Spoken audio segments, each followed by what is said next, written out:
emotions grind me again. I was one. So now that we got that out of the way, welcome back to the second and final part of this mini-series.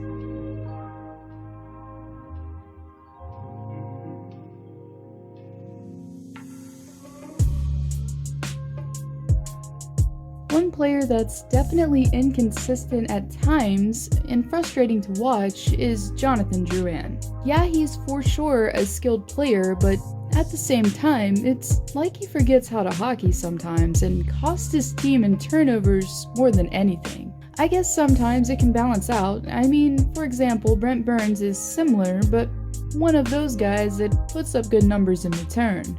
But this guy is a minus 45 thus far in his career, if that tells you anything.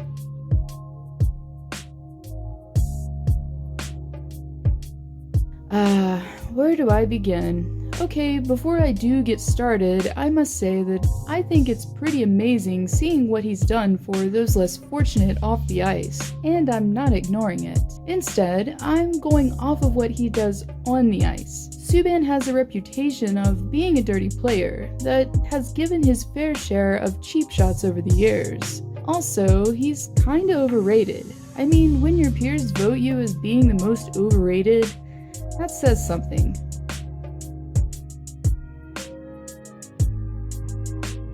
While this may come as a surprise to quite a few of you, as Green is a more heart and soul type of player more than anything. But I had to choose someone, so here's why. Yes, I'm sure Green can be valuable for morale as a captain, but I've never been sure why he's wearing the C. Like, he doesn't seem like a bad player, but not really the best one either. And no, you don't have to have a certain amount of numbers to be a captain, but he's one of the most dismal captains in the league, meaning no one knows he exists. I don't know, but if I were on a team, I would want my leader to at least be talked about, wouldn't you?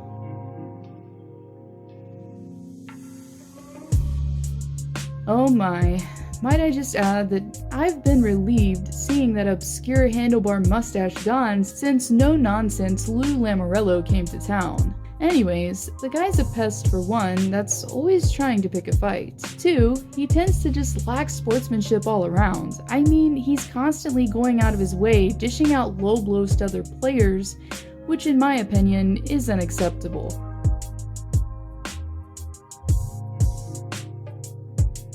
Honestly, I didn't care for this guy before when he was in NYC, reason being, I really just don't like his style of play. He doesn't seem like he respects other players in the manner that he should. Granted, some of you may think Shaw deserved what he got, but it's just the principle of it. And the blue liner is also pretty overrated. Like, I get it, he's a D-man and all, but 2 goals in 73 games? Maybe for $2 or $3 million a year, but he's making over twice that.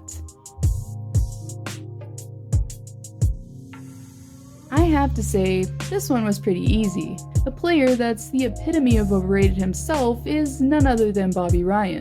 Yeah, he used to be pretty dynamic in Anaheim, but since moving up north, the forward has been a major disappointment for a team that could really use a star player.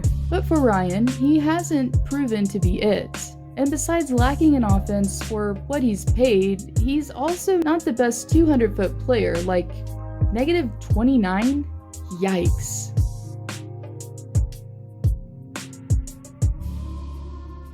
So I have to say, I didn't rate him a complete 5 because I really did enjoy seeing a little personality from the defenseman this past season, while he was mic'd up. But even still, you probably know why Gudas is here, as safety and sportsmanship aren't exactly at the top of his priority list. He's been shown several times giving blatant headshots on ice. Basically, if there was a Headhunters Club league-wide, he'd be a member for sure.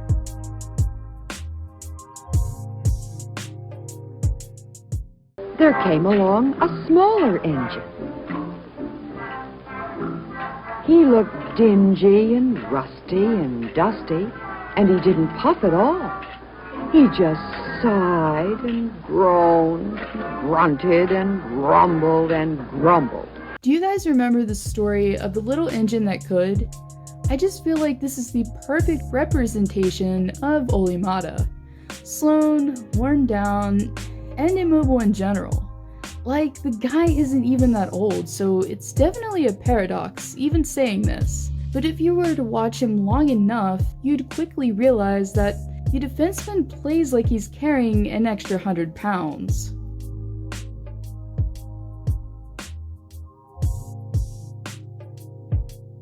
Ever since he came into the league, I just always saw Kane as the thug type. Like, yeah, he can score when he wants to, but to me, he's just kinda stuck up. Waving his money around and always picking fights, thinking he's the toughest guy out there. I mean, he even disrespected Ryan Reeves, calling him the doughboy. After that, I lost the small amount of respect that I had for the forward.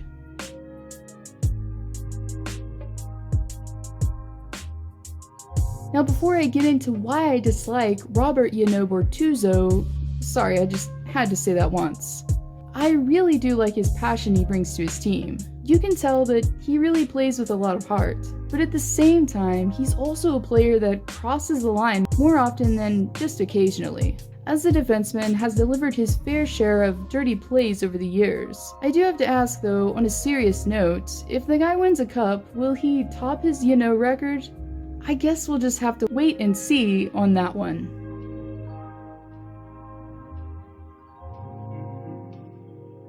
For almost a decade, Girardi played a gritty, hard-hitting style of game with the Rangers, and it was then that I formed my distaste for the blue liner. Not exactly saying that he's the dirtiest player out there, but instead a terror to play against. And really, that's a compliment.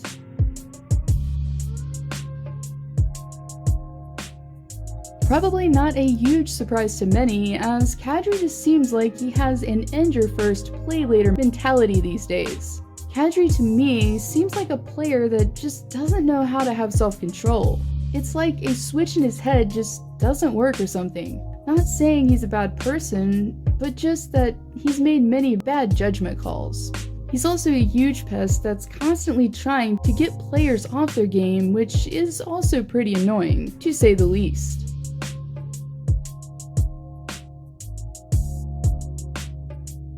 I'll be honest, I don't have a legit reason for choosing Beagle, other than I just remember when he used to play for Washington and how much of a pain he was always for my team to face. He's not really a dirty player or anything, but still, here we are.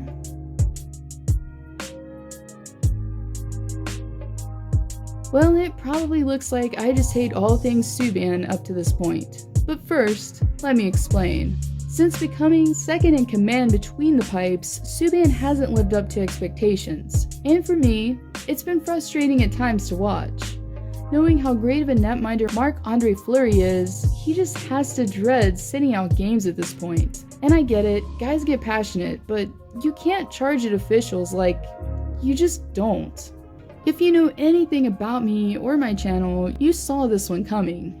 Not saying Wilson isn't a dirtbag, because we all know the truth there, but Ovechkin won this one by a small margin. Now before I get into the negatives, might I just add that Ovechkin is an amazing scorer. He has a shot that you just can't replicate. He's won 8 Rocket Richards for a reason. So I'm not saying he can't score, but if we're being honest here, that's pretty much all he's good for. For one, he's not defensive at all and is constantly cherry-picking and standing around waiting for someone to pass him the puck. And two, I've never liked his attitude on ice since day one.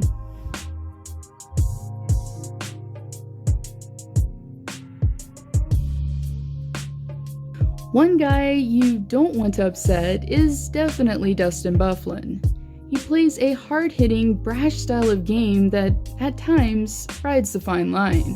I get it, he's a bigger guy, a D-man, and really just built for it, but at the same time, he doesn't always stay in legal bounds. Instead, the blue liner is known for dishing out his fair share of plays that are less than wholesome.